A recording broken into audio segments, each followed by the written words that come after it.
안녕하십니까. 김유철 시인입니다. 현재 한국작가회의 소속 시인으로 활동하고 있고요. 창원에서 삼예술연구소 대표로서 일하고 있습니다. 사실 조금 어색하긴 합니다. 매번 서서 강의를 하다가 오늘은 또 이렇게 스튜디오에서 앉아서 또 영상으로 하는 것이 저로서는 굉장히 좀 어색한 일입니다. 좀 부족하더라도 여러분들 그냥 부드럽게 좀 봐주시면 좋겠습니다. 가능하면 심각하지 않게 좀 부드럽게 이야기하려고 합니다.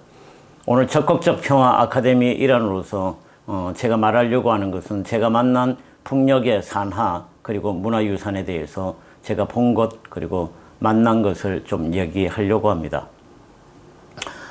우리가 이렇게 풍력의 산하를 이야기하고 풍력의 문화재를 이야기하는 것은 다른 게 아니죠. 서로 알고 지내면 지피지기면 백전백승이 아니라 지피지기면 서로 남북이 화해하고 친구가 되기 위해서 아마 이런 프로젝트도 만들고 또 이렇게 서로 강의도 하고 그렇다고 저는 생각합니다.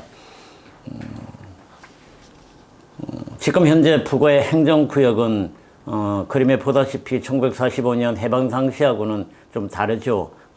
우리가 좀 낯설게 말할 수밖에 없는 양강도라든지 자강도라든지 황해남도, 황해북도 이런 게 있습니다. 유일하게 강원도만 남북이 함께 행정구역명을 동시에 쓰고 있기도 합니다.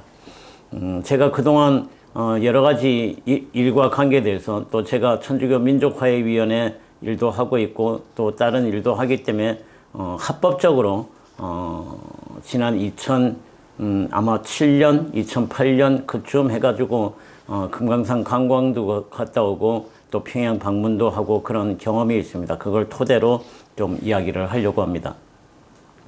먼저 1945년 이후로 우리가 가고 싶어도 갈 수 없는 땅 중에 하나가 바로 이 금강산이죠.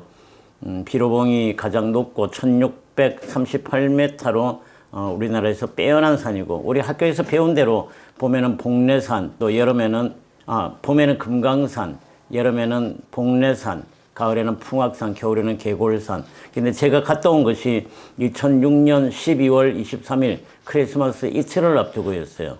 그래서 굉장히 눈이 많이 쌓여 있었는데 그쪽 사람들은 그걸 계골산이라고 안 하고 소복산이라 그러더라고요. 아마 눈이 소복하게 쌓였으니까 그렇게 이야기를 한 것 같습니다. 많은 설이 있지만 금강산의 금강이 화엄경 아주 옛글에 해동에 보살이 살고 있는 금강산이 있다 그 말에서 유래가 됐다고들 그렇게 얘기하기도 합니다. 아무튼 시로서 다 읊을 수 없는 것이 금강산이고 붓으로 다 그릴 수 없는 것이 금강산이기도 합니다. 참으로 우리가 말을 할 때 12,000봉 그리고 수많은 계곡이 있고 폭포가 있고 팔망부암자 할 정도로 많은 사찰이 있는 지역이기도 합니다. 금강산 관광은 여러 가지 이제 우여곡절을 겪은 후에 1998년 11월 8일 날 첫 관광이 이루어졌죠. 배로 갔죠. 그 당시에는 남쪽의 동해항에서 출발해서 북쪽 장전항으로 그렇게 들어갔습니다. 그리고 2003년에 육로 관광이 시작됐고 2008년 7월 11일 불행하게도 남쪽 관광객이 인민군에 의해서 피격 사망하면서 중단이 됐습니다. 아무튼 1998년부터 2008년까지 10년 동안 남쪽에서 올라간 누적 관광객이 무려 200만 명이 됐으니까요. 굉장히 여러모로 서로가 알고 지내는 계기가 됐다고 저로서는 그렇게 생각합니다. 당시 금강산 관광은 모든 곳을 우리가 볼 수는 없었고요. 만물상 코스, 그리고 구룡련 코스, 3일포 코스, 그리고 해금강 코스 이렇게 4군데를 그렇게 다녔습니다. 남쪽에서는 당시에는 이제 저는 육로로 올라갔거든요. 저만 하더라도 배를 타고 가는 게 이제 넘어서 동해선 도로 남북 출입사무소 이것이 강원도 고성군 간성읍에 있었는데 이쪽을 통해 가지고 들어갔습니다. 맨 처음 들어가서 이게 사람들이 이제 이런 식으로 세관 검사하고 이제 풍력당으로 그렇게 들어갔죠. 참 풍력당을 처음 들어가는 관광객의 입장에서는 굉장히 낯설고 두근두근하고 그랬던 생각이 지금도 눈에 선합니다.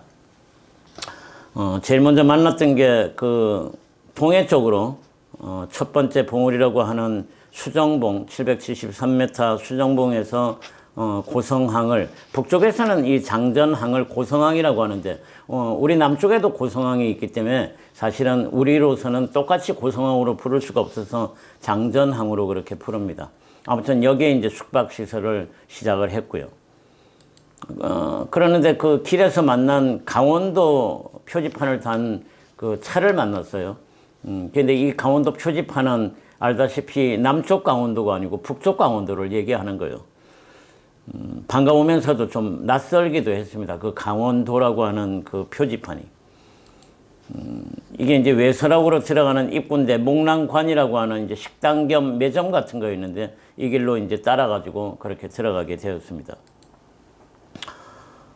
말로만 듣던 이제 금강산이 시작이 되는 거죠. 근데 아직 이거는 뭐 시작이라고 할 수도 없을 정도예요. 사찰에 가면 일주문이라든지 천왕문을 통해서 사찰로 들어가지 않습니까? 그런 것처럼 금강문이라고 하는 그 지금 사람들 사이에 저렇게 좁은 통로가 있어요. 그 통로를 들어가면 이제 그야말로 이런 광경이 펼쳐집니다. 수많은 이제 산을 보는데 남쪽 관광객들이 제일 많이 물어보는 질문이 하나 있어요. 근데 금강산이 어디냐고. 그러니까 금강산 한복판에서 금강산을 찾는 이제 그런 일들이 벌어지기도 했습니다. 아마 겸재정선 선생님이 그린 금강정도 그 한복판에 이제 들어가 있는데 금강산을 찾는다는 것은 어쩌면 어리석은 일이기도 합니다. 이 바위를 만났을 때 이렇게 깎았나 보다, 인위적으로 깎았나 보다 그렇게 생각을 했는데 그게 아니었어요. 무대 바위라고 선녀들이 내려와서 춤을 췄다고, 이게 천연석이라 그랬는데 보면서도 별로 믿어지지가 않았어요. 근데 아무튼 무대 바위가 있었고 처음에 만난 폭포가 비봉폭포였습니다. 굉장히 폭포가 많았어요. 한겨울이 돼서 전부 다 얼어붙어서 그런데 아무튼 폭포가 많다고 하는 것은 그만큼 계곡이 깊다고 하는 이야기죠. 어느 정도 올라갔는데 관폭정이라는 정자를 만났고요. 그러니까 글자를 읽으면서 폭포가 나오나 보다 그런 생각을 했어요. 폭포를 쳐다보는 정자니까. 아니나 다를까 관폭정 바로 앞에 그림에서 보던 이것이 구룡폭포입니다. 지금 여러분들 볼 때 왼쪽에 있는 것이 제가 찍은 겨울 사진이고요. 오른쪽에 있는 것은 자료 사진으로 제가 인터넷에서 갖고 온 건데 높이가 74m예요. 우리나라에서는 구룡폭포, 그리고 개성의 박연폭포, 설악산의 대성폭포를 3대 폭포라고 그렇게 얘기를 합니다. 굉장히 웅장한 그런 폭포였습니다. 이 폭포 밑에가 깊이 13m의 구룡연이라고 하는 대단한 연못이 있고요. 그리고 그날 얼어가지고 올라가지를 못했는데 이 폭포 위에, 요거는 이제 홍보용 사진인데 상팔담 8개의 연못이 있는, 여기가 바로 그 나무꾼과 선녀의 전설이 배어있는 그런 장소이기도 합니다. 아무튼 하나하나가 금강산에서 놓칠 수 없는 그런 자연 풍광이었어요. 아까도 얘기했다시피 금강산에는 굉장히 많은 암자가 있습니다. 특히 금강산 4대 사찰이라 그러면 첫 번째를 장안사로 꼽는데 불행하게도 6.25 동란 중에 소실돼서 지금은 없다고 그렇게 얘기를 합니다. 이 유점사는 부처님 머리 위에 닷집이, 지금 여러분들 아마 보실 거라고 생각이 드는데 머리 위에 닷집이 아주 웅장하게 정말 특이한 그런 닷집이 나와 있습니다. 이 유점사도 6.25 때 소실이 됐는데 지금 앞에 보이는 사진은 1924년 내셔널 지오그래픽에서 찍은 사진이에요. 9층 석탑의 앞에 스님이 계신 아마 그 사진인데 지금은 볼 수 없다고 그렇게 얘기를 합니다. 유일하게 남아있는 사찰이 표훈사라고 합니다. 지금 보시는 장면인데 표훈사는 나의 문화유산 답사기를 보면 유흥준 선생이 아마 갔다 온 사진을 제가 자료사진으로 좀 갖고 왔습니다. 제가 직접 갔던 그 사찰이, 물론 이 대웅전은 지금은 없는데 신계사를 직접 갔습니다. 신계사는 조계종 초대 종정을 지내신 효봉 스님이 출가한 그런 절이기도 합니다. 제가 직접 갔을 때는 신계사가 아니고 말 그대로 신계사 터였어요. 많은 비석이 쓰러져 있고 3층 석탑이 있었는데 제일 위에는 없었고 그마저도 눈밭에 그냥 있는 그런 형편이었어요. 조금 안타깝기도 했는데 그 이후에 조계종에서 같이 협력해서 2008년도에 신계사가 그림으로 보다시피 이렇게 중건이 됐다고 이야기를 합니다. 동해안에 우리나라가 자랑하는 관동 팔경이라는 게 나오죠. 그런데 총석정, 3일포, 청간정은 지금 현재 북녘 땅에 있고요. 나머지 5개는 우리 남쪽 땅에 있습니다. 그 중에 하나 3일포를 직접 가게 됐습니다. 지금 보시는 장면이 3일포인데 3일포는 신선이 내려와가지고 하루만 있다 가려고 그랬는데 너무나 풍광이 좋아가지고 3일을 있다가 그렇게 갔다고 3일포라고 그렇게 전해졌답니다. 와우도라고 하는 섬도 이렇게 3일포 한복판에 있었고요. 3일포에서 4km 정도 떨어진 데가 그 유명한 해금강인데 저는 해금강을 가지는 못했어요. 그 당시에는 3일포와 해금강을 선택 코스였으니까 저는 3일포를 했습니다. 3일포를 다 보고 나오니까 매점에서 무엇을 파느냐면 동해안에서 막 잡은 알배기 도루묵을 이렇게 팔았어요. 여러분들 지금 아마 사진을 보고 계실 건데 정말 탐스러운, 저로서는 이렇게 알배기 도루묵을 거의 처음 먹은 그런 기억이 납니다. 금강산이 자랑하는 것 중에 하나가 가을 만물상이거든요. 이거는 이제 홍보용 사진인데 제가 직접 갔을 때는 이런 모습이었어요. 한겨울인데 이게 그야말로 골개미가 드러난 만물상입니다. 수많은 형태의 바위들이 있었고요. 그 만물상 쪽으로 지금 올라가는 관광객들의 모습이에요. 저 역시 이 길을 따라서 하염없이 올라가서 눈 덮인 만물상을 보던 그런 기억이 납니다. 우리 남북이 다시 화해하고 좀 평화롭고 자유롭게 되면 남쪽 관광객들도 수시로 이렇게 가고 또 북쪽 관광객들도 한라산에 내려오고 지리산에 내려오면 얼마나 좋을까 그런 생각을 합니다. 이제 두 번째로 여러분들에게 소개해 드릴 곳은 개성입니다. 개성은 서울에서 굉장히 가까운 곳이죠. 개성은 알다시피 고려의 수도로서 500년 동안 번영한 아주 대단한 고도입니다. 개경이라고도 불렸고 송도라고도 불렸고 송악이라고도 그렇게 불렸어요. 제가 2007년도에 한 시민단체와 양묘장, 나무 전달 관계로 여기를 갔던 생각이 그렇게 납니다. 그리고 무엇보다도 개성하면 한때 개성공업지구가 있었죠. 2000년 김대중 대통령이 6.15 선언 이후에 남북의 협력으로 인해 가지고 남측의 자본과 기술 그리고 북측의 토지와 인력이 결합한 남북이 함께 가려고 했던 그런 케이스 중에 하나입니다. 시작한 지 한 10년 안 돼서 남쪽에 100개가 넘는 업체들이 올라갔고요. 북쪽의 노동자들이 한 5만 명 정도 그렇게 일을 했다니까 여러 가지 효과가 있었는데 불행하게도 2016년에 북한의 핵실험으로 인해서 가동이 중단됐습니다. 금방 말씀드린 대로 2016년 2월 10일 날 개성공단이 중단돼 가지고 굉장히 많은 정말 해외 토픽에 나올 이런 어떤 사진처럼 공단 관계자들이 물건을 싣고 나오기도 했습니다. 아무튼 그 이후로 우리가 다시 돌아갈 수 없게 됐는데 언젠가 여기도 좀 다시 열렸으면 그렇게 생각을 합니다.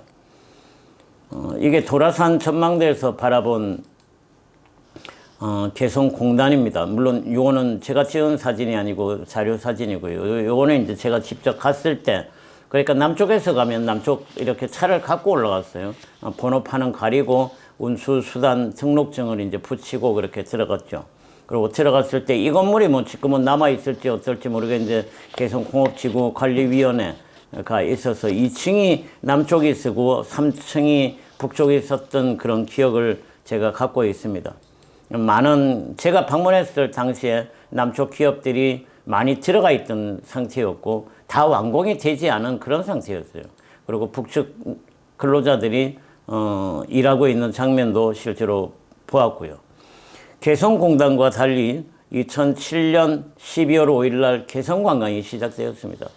근데 1년 만에 2008년도 아까 금강산 이야기 할 때 말씀드린 것처럼 2008년도 11월 달에 남쪽 관광객이 피살되면서 같이 중단이 됐습니다. 이 개성도. 1년 동안 거의 11만 명이, 이 개성은 당일치기로 들어갔다가 나오는 거였거든요. 숙박이 아니고. 그럼에도 불구하고 1년 동안 누적 관광객이 11만 명 정도 들어갔으니까 굉장히 많이 들어갔다 온 걸로 그렇게 기억을 합니다. 개성하면 남대문이죠. 물론 이것도 역시 자료 사진입니다. 제가 남대문 소개를 하려고 일부러 갖고 온 거고요. 지금 보다시피 조선시대 때의 모습, 그리고 일본 시대 때, 일제시대 때는 사진 아래쪽에 나와 있는 것처럼 그 앞에 신사도 있었던 것 같고요. 그런데 6.25 때 지금 아래쪽 왼쪽에 있는 것처럼 6.25 때 모두가 이제 없어졌고, 위에 종이 하나 보이실 겁니다. 이 종이 종이라고 하는데, 이것은 고려시대 때 원나라에서 우리나라에 들어온 중국 종이라고 그렇게 알려졌어요. 그런데 이것이 남대문에서 개성 사람들에게 자명종 역할을 한 것으로 그렇게 나와 있습니다. 제가 직접 간 박연폭포입니다. 이거는 제가 찍은 사진이고요. 사람들이 밑에 있으니까 굉장히 크게 보이죠. 아까 금강산에서 만난 구룡폭포가 74m고 지금 보시는 박연폭포는 반쯤 돼요. 37m인데도 옆에 암벽 때문에 굉장히 좀 아마 웅장하게 보일 겁니다. 한반도 3대 명폭 중에 하나고요. 서경덕 그리고 황진이와 함께 송도 3절로 그렇게 일컬어지기도 합니다. 이 박연폭포 주변으로 범사정이라는 정자가 있었고요. 그리고 대헌산성, 전부 다 고려시대 때 유물이라고 그렇게 전해지고 있습니다. 이 박연폭포 뒤쪽에 가니까 관음사라고 하는 사찰을 만났어요. 고려시대 때 사찰인데요. 대웅전이 있었고 7층 석탑도 그렇게 만났습니다.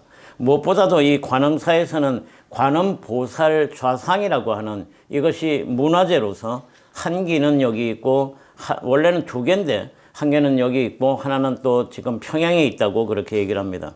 2006년도에 서울에서 풍력에 문화유산전을 했는데 지금 보는 관음보살 좌상이 한번 서울에 왔다가 전시를 하고 올라간 것으로 그렇게 기록되어 있습니다.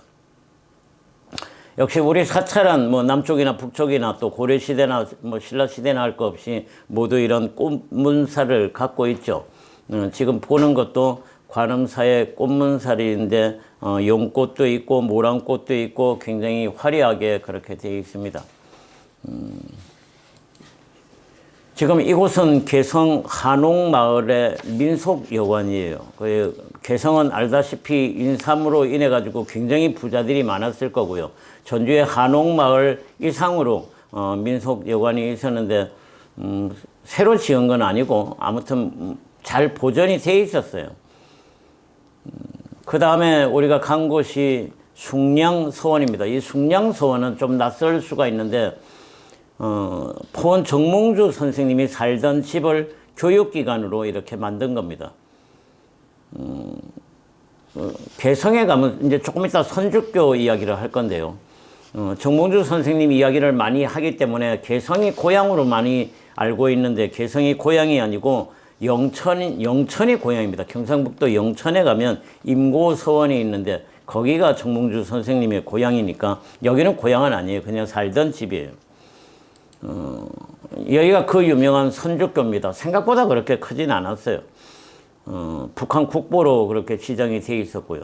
다리 중간에 우리 책에 나오다시피 빨간 얼룩이 분명히 있었어요. 그런데 비석을 보니까 선주교 자체가, 선주교라고 글씨 쓴 자체가 약간 붉은 색으로 돼 있어서 같은 색을 썼지 않는가 뭐 그런 생각을 하기도 했습니다. 이 선주교 옆에는 정몽주 선생님의 충절을 기리기 위해서 이런 표충각이 있었고요. 그리고 그 옆에 고려시대 때 국자감이라고 있었던 대학의 역할을 했던 고려 성균관 건물이 있었습니다. 이거는 조선시대 때 지은 거예요. 그리고 고려 성균관 건물에 이어서 있던 것이 고려 박물관인데 조금 안타까웠어요. 고려 박물관이 있는 건 좋은데 박물관 건물 자체가 성균관 건물을 쓰고 있었어요. 그러니까 건물 자체가 문화재급인데 거기를 마룻바닥을 막 밟고 다니는 게 죄송스러울 정도였어요. 아무튼 그 옆에는 뭐 조선시대 때 소가 얼마고 사람이 얼마고 특히 남자의 값이 제일 싸다고 하는, 아마 이거는 사회주의 개념으로 좀 전시를 하고 있었는데 좀 흥미로워서 제가 찍어 오기도 했습니다. 금강산과 개성을 다녀오고 이제 지금 현재 북한의 수도라고 할 수 있는 평양을 들어갔습니다. 평양은 여러분들 알다시피 고조선부터 시작해서 기자조선, 위만조선, 낭랑, 부여, 고구려의 전부 다 도읍지였고요. 그러다 보니까 굉장히 역사가 깊게 그렇게 자리 잡은 도시 중에 하나입니다. 예로부터 왕검성이라 불렸고 서경이라 불렸고 류경이라고도 그렇게 불렸어요. 류경이라는 이름은 버드나무 유자를 썼는데 저희 아버님이 그 이북에서 해방되고 내려오신 분이세요. 그래서 아버님이 평양을 이야기할 때는 항상 류경이라고 그렇게 썼던 것을 저는 기억을 하고 있습니다.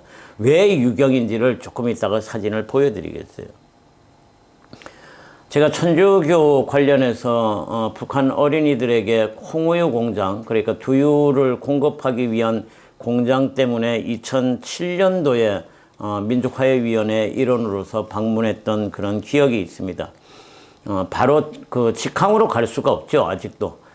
그래서 중국 선양을 통해서 갔는데 중국 선양공항에서 북한 국적의 고려항공이라는 비행사로부터 제 이름이 적혀 있고 평양이 찍혀 있는 비행기 표를 받았을 때 그 느낌은 뭘로 말할 수 없습니다. 그리고 실제로 공항에 갔을 때 지금 여러분들 보시는 사진처럼 표지판에 평양이라는 단어가 나왔을 때 조금 두렵다고 할까요? 설렘을 넘어가지고 또 그런가 하면 아버지가 오랫동안 살았던 그런 어떤 고향이라는 또 느낌도 있었고요. 아무튼 그렇게 비행기를 탔는데 타자마자 일행들이 막 웃음을 터뜨렸어요. 우리 비행기 타면 보통 안전벨트 매지 않습니까? 그런데 지금 여러분들 보시는 화면처럼 걸상띠를 매시오 이렇게 해놨길래 사람들이 많이 웃었어요. 우리말을 쓰는 것을 넘어가지고 안전벨트를 걸상띠라고 표현할 수도 있겠구나. 그 옆에 지금 불이 꺼져 있는 데가 화장실인데 위생실에 사람 있습니다 하는 거예요. 예, 거길 들어가면 불이 아마 그쪽에 들어오는 것 같았어요. 아무튼 그렇게 해서 제 기억으로 채 2시간이 안 돼서 중국에서 평양에 도착했습니다. 지금 보는 게 그 당시 평양의 순환공항이에요. 지금 뭐 새로 굉장히 뭐 현대식으로 지었다 그랬는데 그 당시만 하더라도 관제탑의 모습은 아주 뭐 작은 그런 어떤 공항에 불과했습니다. 공항 주차장에 내리니까 휘파람이라는 자동차, 뭐 저희들은 버스를 타고 갔는데 누가 탈 차인지 몰라도 이 차가 있어서 제가 사진을 찍었어요. 평화 자동차라고 남쪽과 북쪽이 합작해서 만들어낸 자동차입니다. 그리고 번호판이 평양이라는 걸 볼 때 역시 내가 이제 진짜로 평양에 왔구나 그런 생각을 했어요.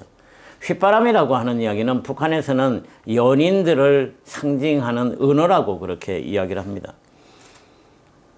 평양 시내를 들어가서 아이들을 만났습니다. 아이들을 보니까 뭐 아이들이야 남쪽이고 북쪽이고 항상 귀엽죠. 아이들이 무슨 단체 뭐를 하러 가는지 손에 뭘 들고 가더라고요.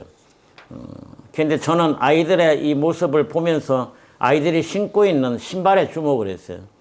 키높이 신발을 전부 다 신고 있었어요. 그래갖고 여기도 키가 큰 사람을 좋아하는구나 그러면서 웃었던 생각이 납니다.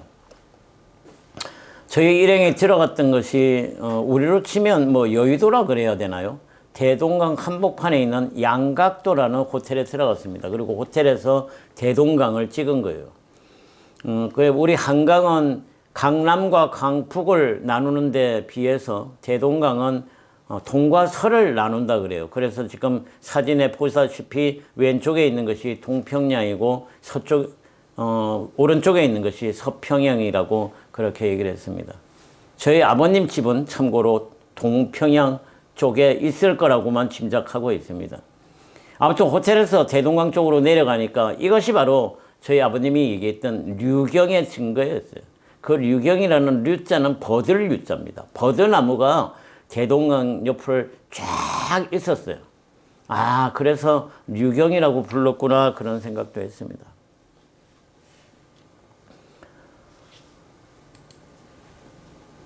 평양 시내를 지나가다가 사실은 일행들이 어디 지나갈 때 북쪽에서 이제 있는 일꾼들이 차 안에서는 사진 찍지 마십시오 이렇게 얘기를 하거든요. 다른 거는 그렇게 뭐 관여를 안 하는데 차 안에서는 뭐 때문에 그러는지 사진을 찍지 말라 그랬는데 지금 보는 이걸 지나갈 때 저는 야단 맞을 각오를 하고 찍은 거예요. 이게 보통문이에요. 보통문. 뭔지도 모르고 찍었는데 나중에 보니까 평양의 보통문, 평양의 서쪽을 지키는 그런 관문입니다. 우리를 치면 뭐 서대문 같은 거라고 이야기할 수 있는데 북한의 국보 3호예요. 임진왜란 때도 불타지 않았다고 귀신이 붙은 귀신문이라고 부를 정도로 굉장히 북한이 자랑하는 그런 어떤 그 문화유산이기도 합니다. 보통 국보 1호를, 북한의 국보 1호를 지금 사진에 보다시피 이건 자료 사진인데요. 대동문을 이야기하는데 대동문은 제가 가진 않고 옆으로만 지나갔습니다. 옆으로만 지나가니까 사진을 찍을 수가 없었는데 아까 말한 그 나의 문화유산 답사기 유홍준 선생님이 지은 데를 보면 대동문에는 현판이 3개가 있다. 제일 밑에 무지개 문 위에 석공이 만든 대동문이 있고 그리고 1층 아주 잘 쓴 초서지요. 양사원이 쓴 대동문이 있고 저 위에 2층에 있는 것이 평양 감사였던 박엽이 쓴 해서체의 대동문이 있다. 이것은 알고 보니까 국보 4호였어요. 과연 국보 1호가 뭘지 궁금하시죠? 조금 이따 보여드릴게요. 제가 직접 간 데는 이 을밀대였어요. 을밀대는 이 고구려 평양성의 북쪽을 지키는 뭐 초소라 그래야 되나요? 북쪽 장대예요. 북쪽을 지키는 평양성의 북쪽을 지키는 이제 그거 있는데 이 현판이 아주 유명한 그 예서체로 쓴 호정 노원상 선생의 을밀대입니다. 이 을밀대에서 바로 건너편에 있는 것이 부병루였어요. 제가 가지는 못하고 사진만 이제 이렇게 찍었는데 부병루는 글자 그대로 푸른 강 위에 떠 있는 그런 누각이라는 뜻이라고 그렇게 해석을 한답니다. 이 현판은 누린 조광진 선생이 적은 건데 전부 다 우리가 자랑하는 뭐 남쪽이고 북쪽이고 자랑하는 그런 우리의 문화유산이기도 합니다. 북한의 국보 1호를 지금 이제 공개해 드릴게요. 뭐 대단한 걸로 그렇게 하겠지만 북한의 국보 1호는 평양성이었어요. 저도 여기 가서 처음 알았고요. 고구려 도성을 지키는 6개의 봉우리를 그렇게 이은 평양선인데 조금 안타까운 게 하나 있었어요. 지금 여러분들 사진 오른쪽 보면은 시멘트를 막 발라놨을 거예요. 아마 남쪽에서 이거를 관리했으면 이런 식으로 하진 않았을 건데 물론 보호하기 위해서 이런 건 알겠는데 조금 안타까운 면이 있었어요. 시멘트를 막 발라놓은 것이 조금만 더 지혜롭게 관리를 하면 굉장한 문화유산이 될 거다 하는 그런 생각을 했습니다. 지금 보시는 사진처럼 6개의 봉우리를 연결한 산성이기도 합니다.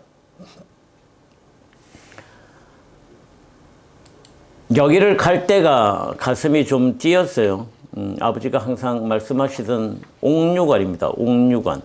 그 당시에는 뭐 옥류관이 있었는지 모르겠는데 지금도 평양 이야기하면 사람들이 전부 다 평양냉면 이야기를 할 거예요.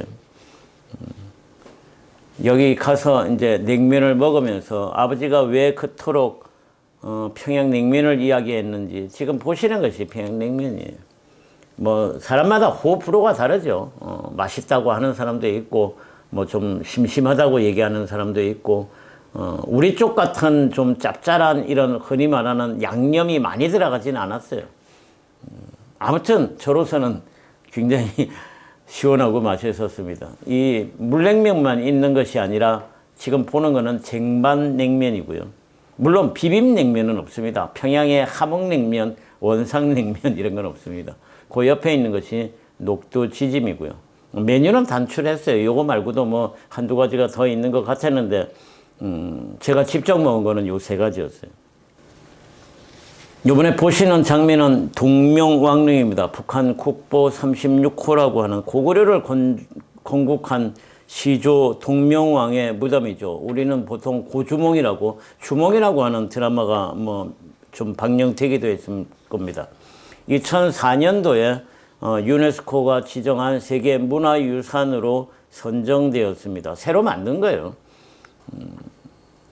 정말 여기가 얼마나 근거가 있는지 그거는 뭐 유네스코가 그렇게 판단했겠지만 아무튼 굉장히 정갈하게 그렇게 만들어 놨었습니다. 이 동명왕릉 바로 옆에 고분들이 있었어요. 지금 보시는 것처럼 고분들이 한 20개 정도 그렇게 있었는데 1호 고분이 고헐 장군의 묘였고요. 4호 고분이 온달 장군과 평강공주의 묘였어요. 조금 전에 말한 1호 고분에 있는 것이 그 유명한 고구려 벽화들이 있는 데가 1호 고분이었고요. 제가 간 데는 지금 화면에 보시는 것처럼 7호 고분을 갔습니다. 여기는 마리의 묘였어요. 마리라고 아마 주몽 드라마를 보신 분들은 아실 건데 대단한 대신 중에 한 명이었죠. 그리고 이 7호 고분은 지금 보시는 것처럼 문을 열어놨는데 유일하게 내부를 공개한 무덤이었습니다. 그래서 직접 들어갔죠. 지금 보시는 것처럼 고구려 봉본의 특징인 평행 삼각 고인법이라고 할 정도로 아름답고 같은 공간이지만 천장이 조금 더 높게 보이는 아마 그런 기법을 썼던 것 같아요. 그런데 여기서도 아까 평양성처럼 좀 안타까웠던 게 혹시 지금 화면에 보시나요? 테두리에 물방울이 쫙 고여 있는 게. 그리고 한쪽에서는 이런 부식 현상이 엄청나게 벌어지고 있었어요. 왜냐하면 제가 갔을 때가 8월 달이었거든요, 여기가. 그러니까 굉장히 더운데 문을 열어놓으니까 당연히 이런 습기가 차죠. 그래서 같이 갔던 북한 쪽 문화재 일꾼한테 아유, 우리를 위해서 문 안 열어도 되니까 문 닫고 어떻게 냉방시설을 좀 하라고 이야기를 했는데 어떻게 됐는지는 모르겠어요. 아무튼 남과 북이 함께 좀 관리를 해서 오래도록 남겨야 할 문화재라고 그렇게 생각합니다. 더군다나 고구려 시대는 남쪽에 많이 없거든요. 그래서 조금 귀하게 여겼으면 그런 생각을 합니다. 제가 천주 교인이다 보니까 일행들과 당연히 북한에 하나밖에 없는 장충성당을 갔습니다. 북한 선교 구역에 있는 그런 성당이었는데 만감이 교차했어요. 제가 가톨릭 신자로서 여기를 들어갔으니까 정말 만감이 교차했어요. 예수님이 이런 모습으로 여기에 와 계시구나. 그런 어떤 뭐 정치적인 개념을 떠나서 남과 북이 정말 평화롭게 하나가 될 수 있는 날이 빨리 오기를 그렇게 기도하면서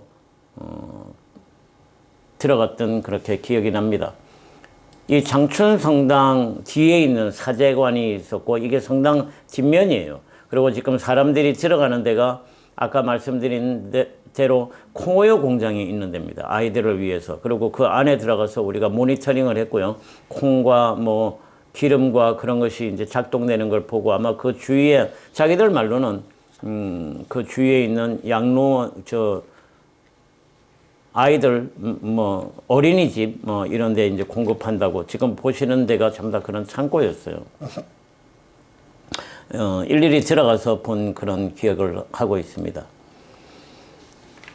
이거는 장춘성당은 아니고 다른 건물에 가서 찍은 건데 놀랍게도 이걸 찍으면서 많이 웃었어요. 제목이 배반자의 대명사 유다라고 그렇게 나왔는데 이 사람들이 유다가 누군 줄 아는구나. 예수님을 팔았던 유다를 배반자의 대명사 이래가지고 뭐 안의 내용은 뭐 일일이 다 보진 않았지만 조금 씁쓸하게 그렇게 생각이 됐습니다. 어떻게 유다가 여기까지 가가지고 배반자의 대명사가 됐는가 그런 생각을 했습니다. 이제 하이라이트를 향해서 가는데 묘향산을 들렸습니다.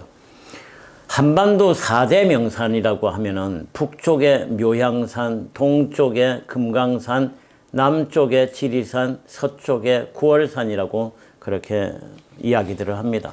그 중에 하나가 이 묘양산이죠. 묘양산은 삼국유사의 단군 신앙하고 결부가 되어 있고요. 우리 민족의 숭배의 대상이기도 하고 서산대사, 휴정이 임진왜란 때 조선 승병의 근거지이기도 합니다. 우리 민족의 아픔을 담은 대하소설 묘양산이 나오는 장길산, 황석영 선생의 장길산, 그리고 박경리 선생님의 토지에도 묘양산 이야기가 나옵니다. 지금 사진에 나오는 것은 자료 사진인데 청천강이 지나가면서만 봤어요. 청천강이 예전에 고구려 시대에 살수라고 그렇게 불렸습니다. 그러면 기억이 나시죠? 을지문덕 장군의 살수 대첩이 청천강에서 있었다는 그런 이야기예요. 이 묘양산에는 뭐 산을 꼭대기까지 우리가 갈 수는 없는 거고요. 보현사를 들렸습니다. 보현사는 북한 불교의 집합장이라고 불러야지 온당할 것 같습니다. 그러니까 여기저기 흩어져 있는 북한 자료들을, 불교에 대한 자료들을 굉장히 많이 갖다 놓은 것 같았어요. 사실 보현사는 고려시대 때 240칸이나 되는 굉장히 큰 절입니다. 말싸만 해도 100개가 넘는다고 했으니까요. 6.25 당시에 모두 소실됐으나 근년에 와서 복구한 것으로 그렇게 이야기를 했습니다. 지금 앞에 계신 분이 막 소개하는 그런 장면이었어요. 이 보현사를 들어가는 거 뭐 해탈문, 여기는 해탈문을 지나고 천왕문을 지나고 이렇게 들어가야 되는데, 들어가서 우리 눈앞에 펼쳐진 것은 교과서에서만 보던, 이거는 제가 찍은 사진이에요. 보현사 팔각 13층 석탑. 우리 서울 탑골공원에 있는 것이 원각사지 10층 석탑이고요. 중앙박물관, 우리 서울 용산의 중앙박물관에 있는 것이 경천사지 팔각 10층 석탑입니다. 정말 교과서에서만 보던 보현사 팔각 13층 석탑, 아, 이게 어떻게 남아 있었구나 하는 그 고구려 시대 때 유물을 눈앞에서 보는 그 느낌이 아직도 새롭습니다. 그리고 대웅전에 비로자나 불이 이렇게 계셨고요. 그리고 어디를 가나 이렇게 꽃살문이 아주 화려하게 남아 있었습니다. 그리고 북한 스님을 만났고 이야기도 나누었습니다. 그러니까 북한 승려를 남쪽의 스님하고 똑같이 생각해서는 안 될 것 같고요. 어떻게 생각하니까 그냥 그 공무원 역할을 하시는 분 같았어요. 필요할 때 출근하고 그런 식으로 이야기하신 걸로 제가 기억을 합니다. 그리고 마당에 고려시대 때 다란이 석당이 남아 있었고, 그 옆에 종은 금강사, 유점사 종을 갖다 놓은 겁니다. 그리고 절로서는 굉장히 드물게 사당이 하나 있었는데, 수충사라고 하는 갚을 숫자, 그러니까 충성으로 갚는다. 아까 말씀드린 대로 서산대사의 영정을 모셔놨습니다. 서산대사가 바로 여기서 입적을 하셨거든요. 묘양산에서. 그래서 여기에 아마 사당을 갖다 놓고, 서산대사 하면은 생각나는 것이 눈 덮인 산을 함부로 걷지 말으라고 뒷사람의 발자취가 된다고 하는 것이 그 자리에서 정말 새롭게 그렇게 가슴에 와 닿았습니다. 그리고 보현사에는 무엇보다도 팔만대장경 인경본이 있습니다. 우리 양산 그 합천 해인사에 팔만대장경 원본이 있고요. 그거를 종이로 찍은 것이 인경본인데, 그 중에 보현사 본이 묘향산 본이 보현사에 이렇게 보관되어 있었습니다. 이제 마지막으로 여러분들에게 소개해 드릴 곳은 역시 민족의 좀 영산입니다. 백두산 하면은 여러분들은 무슨 생각이 나세요? 마지막으로 분화한 것이 1903년이니까요. 지금부터 120년 전이잖아요. 그리고 지금도 활동하고 있는 휴화산이니까 또 뭐 언제 분화가 될지 모르지만, 아무튼 백두산도 역시 우리의 고귀한 자연유산임에 틀림없습니다. 북한의 양강도 삼지연하고 중국 지린선 연변 조선족 자치주가 같이 있다 있고요.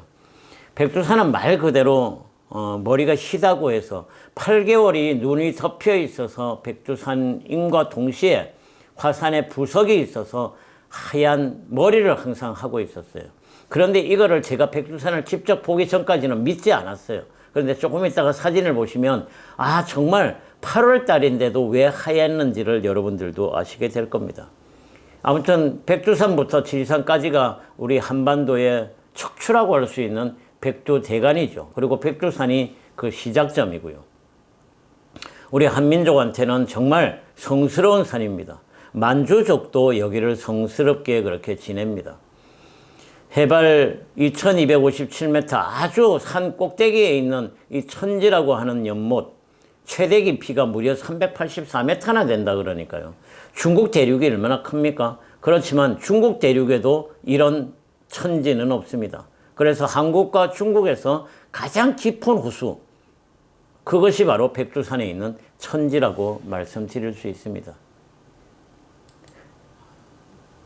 이것도 자료 그림인데 이 16봉우리 중에 반 이상이 한반도에 있고 그 중에 가장 높은 것이 백두산 장군봉이라고 그렇게 말할 수 있습니다.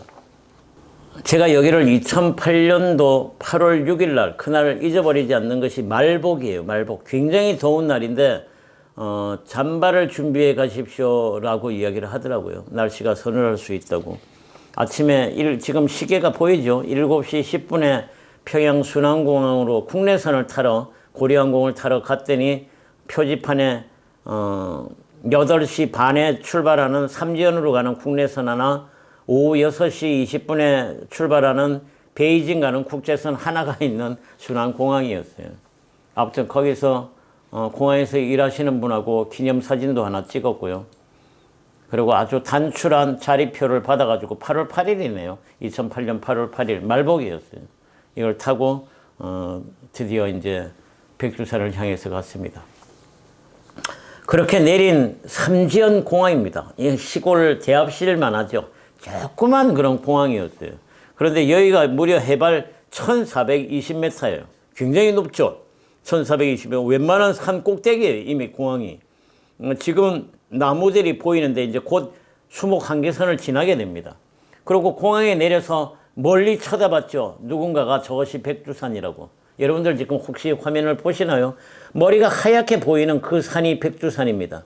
저는 이때 백두산이 왜 머리가 하얗다고 그러는지를 이때 처음으로 제 눈으로 보는 거예요. 그러고서 아마 차를 타고 지금 기억이 가물가물한데 1시간 이상을 달린 것 같아요. 삼지연 공항에서.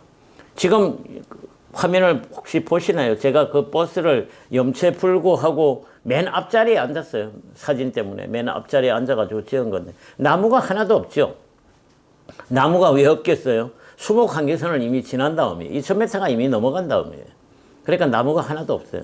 아무튼 지금 머리가 하얀 산이 막 보이기 시작하죠. 몇 개나 겹쳐 있는데 그 중에 제일 높은 곳이 장군봉입니다. 그리고 제일 마지막에는 지금 그림과 사진과 같이 삭도라고 하는 이 열차를 타고 올라가야 됩니다. 아마 중국으로 저는 중국으로 가보진 않았는데 중국으로 가신 분들은 뭐 버스를 타고 그리 올라갔다 그랬는데 북쪽에서 올라가는 루트는 그런 길이 제 눈에는 보이지 않았어요. 그리고 사람이 걸어 올라가기가 만만치가 않은 그런 바위산이었어요. 아무튼 이 삭도를 타고 올라가다가 뒤를 돌았죠. 뒤를 돌아서 사진을 찍었습니다. 여러분들 화면을 보실지 모르겠는데 여기가 개마공원이죠. 눈에 보이는 게 하나도 없어요. 제 눈보다 높은 것이 하나도 없어요. 그러니까 한반도가 전부 다 미친 거예요. 그리고 삭도를 도착해서 멀리 보이는, 지금 여러분들 멀리 보이는 저곳이 장군봉 2705m의 한반도에서 제일 높은 그런 곳입니다. 그리고 한 발 한 발 그곳으로 올라가기 시작했습니다. 저 건너편에 보이는 것은 중국 쪽 백두산이고요. 드디어 천지를 만났습니다. 많은 사람들이, 특히 중국 쪽으로 간 사람들이 천지는 보고 뒤돌아보면 날씨가 구름이 꼈다, 뭐 비가 왔다 그러는데 놀랍게도 저희 일행이 갔을 때는 거기에 머무는 시간이 한 2-3시간 됐는데 정말 날씨가 계속 이랬어요. 정말 처음부터 끝까지가 너무너무 맑았어요. 그리고 실제로 천지까지 내려가는 것은 또 걸어 내려갈 수도 있었겠지만 이런 케이블카를 타고 가는데 유감스럽게도 저희들은 시간 때문에 케이블카를 못 타고 내려갔어요. 케이블카에 지금 타고 있는 사람들은 그 당시 수학여행을 온 북한 학생들이었어요. 그래서 우선순위를 하다가 우리가 양보했던 아마 그런 기억이 납니다. 천지를 보는 그 느낌은 말로 다 알 수 없습니다. 지금도 제가 그냥 짤막하게 이렇게 90분짜리 강의 안에서 한 부분에 또 이야기를 하지만, 그리고 이것이 제일 위에 있는 국경 수비대 같은 거였어요. 돌로 된 그런 어떤 초소를 지어놨는데 저 밑에 보이는 것은 전부 다 개마고원이니까 전부 다 발 밑에죠. 그러나 거기에도 에델바이스를 비롯해서 생명체들이 살고 있었습니다. 모든 것이 없는 것이 아니라 제일 꼭대기에도 그 바위 틈에서 화산재 속에서 그렇게 살고 있었습니다.